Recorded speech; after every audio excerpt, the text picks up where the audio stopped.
Well, what's up, everyone? Midnight Run Creations back at you again. Holy cow, 2 videos within the same night. It's amazing. So yeah, as I said, this is Blue Balls here. So this is kind of funny because of the difference in stages, as I said before, and stuff onto it. So that what I showed in the last video for the two-tone truck is well, not just a step behind, it's a few steps, but the beginning process for it. And this is kind of the final, stuff's falling off.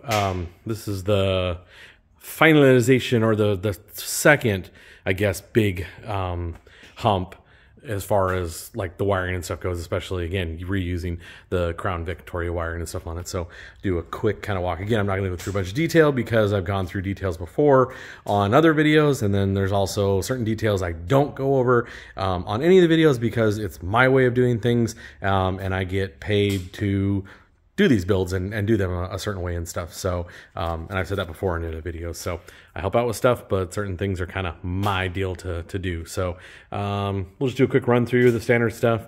Crown Vic master cylinder on the truck, power booster, brake booster, as well as the truck pedal inside. So keeps all that. You just yank the truck master cylinder off, and then you put the Crown Vic one on there. Some of these, one reason or another, you have to kind of waller out the holes that bolt snap, so we're gonna have to figure something different with that. But some of these you have to, this hole here, you've got to wall that out to get it to set. You don't really have to on this particular one. I don't know, it's all different for stuff. I think it's if it's a original one versus kind of a semi aftermarket one, I think, or maybe vice versa. I don't know. Anyway, not purpose of the video with it. So yeah, so we got that. PCM on this one is not mounted through the firewall, so it sits out here on the inner fender, same as it did when it was a Crown Vic with it and stuff. So everything Crown Vic, the engine, transmission, we got the Crown Victoria radiator and fan and everything all set up into it. Of course, this is the factory top hose. Bottom hoses have to be cut and redone and coupled and all that kind of fun stuff because of where the radiator fan sits and stuff. So it really depends on where you set the radiator setup and stuff onto it. So and kind of where you set anything. So of course, frames chopped there so that the front clip will sit where it needs to sit onto it. Again, like I was saying, same with the cab, the engine bay side, everything has been stripped down to its bare minimum. So this is the big, huge harness that runs across. It is actually this harness here that runs across the front cross member, I guess, for the Crown Vic, and ties into the main fuse and the battery and stuff on it. So you can see it's quite a bit thinner than what it used to be. So it's not only thinner because we eliminate wires we don't need, but then also there is, I kid you not, like 2 feet of wire. That little bit is just what is in that harness. So there's literally 2 feet of wire that gets cut out and shortened down. Like I said, I splice them together, solder them and heat shrink them and stuff with it. So and then wrap them in this tape stuff, and then sometimes I put the plastic on, sometimes the customer will put it on. It just kind of depends with it. But yeah, so grounds, like everything ground has to stay with it. Here's even the fan. If that's not plugged in, then it doesn't want to fire. These things love their grounds and love good grounds and stuff on it. So we got grounds here as well too. Ground on the fan, ground for those clumper for the PCM. Of course, we have the battery grounded on it. We have standard power from the Crown Vic, power wire running over to the fuse box. That of course has a lid for it.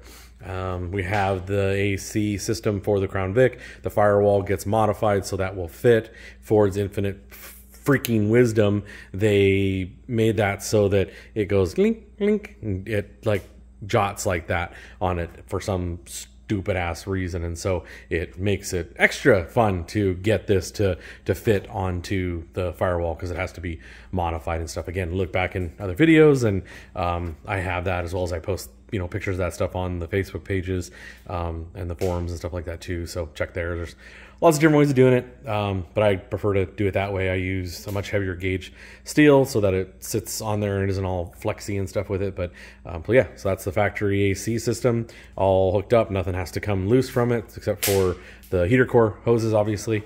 But otherwise everything stays connected. It just gets modified and then bolted back up. The cab side is also the Crown Vic box, but it gets severely modified because it is way too deep or wide, whatever you want to call it, and it hits the dash, the back side of the dash and stuff onto it. So yeah, fun times had by that. But yeah, so that is everything. We got it all in there. So now, as I said, kind of the point of this video is this is the second big hurdle when it comes to wiring. Well, third, I guess. Third big wire. That this over here is the first. Second would be getting the ignition wiring all wired up to the truck ignition, as well as obviously reusing the Crown Vic gauge cluster, making sure that stuff's all jiving when you go to fire it after cutting and chopping all that kind of stuff with it. But this is the third big one as far as wiring goes, where after thinning this down, shortening that, and getting everything all situated and stuff, does it start? So, but yeah, and then also, like I said, this is the harness for the fuel pump. It has the Crown Vic gas tank with the built-in fuel pump and stuff on it. It is pulse modulating, so it has to have the fuel control module. Look back in other videos.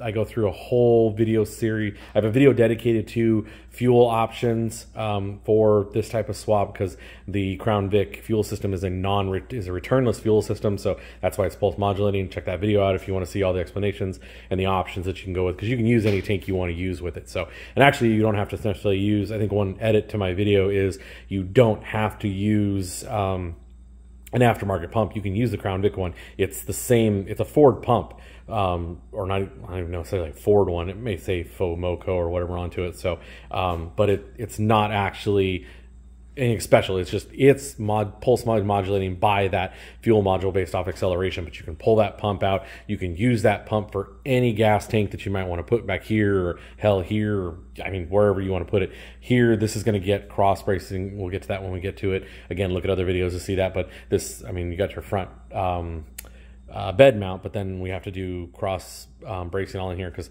otherwise the chassis wants to flex and stuff when you're romping on it, or when you go to lift it and stuff, and then you get this gap that you can like stick your fist in like sideways on. So yeah, like I said, go check that video out. Fuel options. The one addendum to that is you can use this fuel pump. You just have to have a return to it, because if it deadheads, your pump will not last for an incredibly long period of time. So yeah.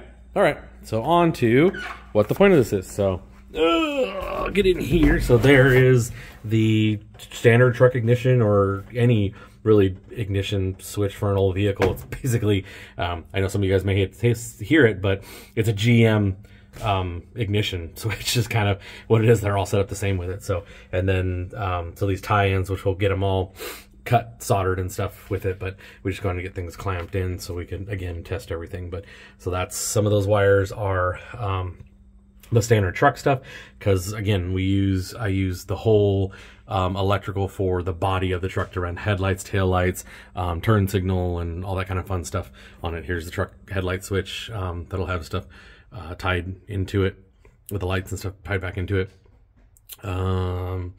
What else was that? Yeah, so the Crown Vic cluster will go, I'm not sure, I can't remember on this one if we're doing the Crown Vic cluster or if we're doing a Dakota Digital. I have to look at my notes and stuff with it. But anyway, so it's tied in, so it's time to see if it runs.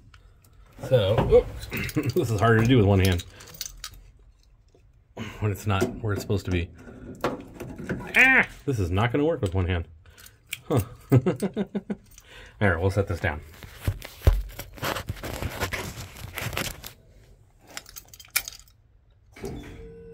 There's the fuel pump.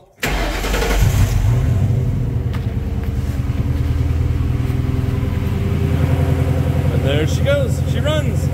Yay! And this has the Crown Vic gas pedal. As I said, there's the brake pedal from the truck, and there's the gas pedal from Crown Vic.